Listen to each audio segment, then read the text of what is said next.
ঠান্ডা পড়েছে আর এখানে আসার পর থেকে একবারও পমফ্রেট মাছ আনা হয়নি। তো এবারে পমফ্রেট মাছটা আনা হয়েছে, বিশাল বড় বড়, আমাদের ওখানের মতো সিলভার পমফ্রেটটা। এখানে তো অনেক ধরনের পমফ্রেট পাওয়া যায় জানেন, গোল্ডেন পমফ্রেট আছে, এই সিলভার পমফ্রেটটা আছে।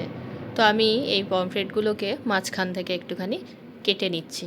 বিশাল বড় গোল্ডেন পমফ্রেটটা তো আরও বড় ছিল, ওটা আরেক দিন এনে দেখাবো, আপনাদের সাথে শেয়ার করব। এটাকে আজকে একটুখানি ভাপা বানাচ্ছি। এই একটুখানি ধনেপাতা দিয়ে আর এর মধ্যে একটু সর্ষে আর নারকেল বাটা দিয়ে করেছি। দারুণ দেখতে হয়েছে কিন্তু, জানি না এখনও খাওয়া হয়নি, খেতেও আশা করি ভালোই হবে, কি বলেন?